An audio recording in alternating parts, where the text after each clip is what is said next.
There was a boy who went to Vietnam to fight. He called up his father Thursday and he says, Dad, I arrived in California from Vietnam, the army base. I can come home on Monday. Wow, son, amazing. Dad, one request. My best friend in my platoon, he stepped on a mine. He lost an arm. He lost 2 legs. He has no family. We're best friends. Can I bring him home with me? Take care of him. Father says, son, that would be a big mistake. You know, we're going to be nice to him on the outside, but inside we're going to resent him. He's going to make our lives miserable. It's not going to be easy. It's going to be very difficult. He says, Dad, I promise you, you're going to love this boy. He is the sweetest, brightest, most charming kid in the world. You're going to love him. He says, son, I don't have a doubt that I'm going to love him. But internally, I'm going to hate him. Internally, I'm going to be miserable because he's living in my home. This is not my responsibility. It's the government's responsibility. They will put him in a home that can help him. They will pay for him. You can go visit him. We don't want such a person in our home. It's really not going to work. Your mother and your father are going to despise it. I'm telling you the truth. He says, Daddy, thank you.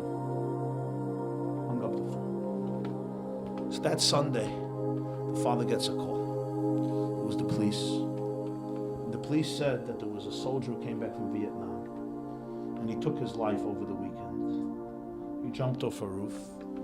They think he may be related to him. If he could come identify the body.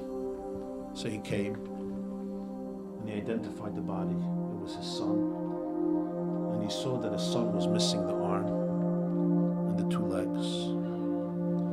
His son was not talking about his best friend. He was talking about himself. This is a story someone sent to me. I'm not here to judge anybody in the world, especially not a person who has his own challenges. And as the Mishnah says, never judge anybody until you reach their space. But this story taught me a lesson, and I'll tell you what it is. Sometimes we're ready to accept the children that look like the children we hoped we're going to have. We're ready to accept our loved ones as long as they fit into the mold of what my student, my child, my grandchild, my daughter, my son, my teenager is going to look like. As long as you fit into that mold, I'm here for you. I love you. I'll do everything for you. I'll pay for your yeshiva. I'll pay for your college. I'll pay for your university. I'll marry you off. I'll pay for you to learn in kollel for 29 and a half years. As long as you look like the one that I need you to look like. So I could sit down and say, I have nachas from you. The moment my child looks different, the moment my child is on a different journey, suddenly the worst in us comes out. I have no space for you. Some parents will throw their children out of their homes. Some parents will keep their children in their homes, but they will resent them and they will have only a negative attitude towards them. But there comes a time in your life when I say to you, ask not what your child can do for you. Ask what you can do for your child. And ask not how everything fits into your picture or my picture. My question has to be, how do I transcend my comfort zones and say, I'm going to be here for you?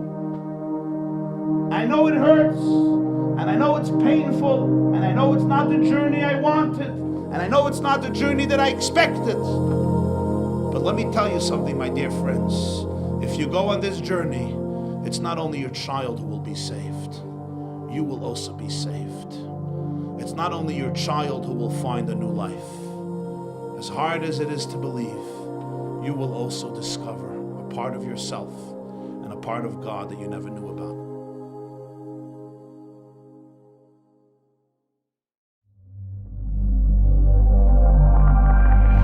TheYeshiva.net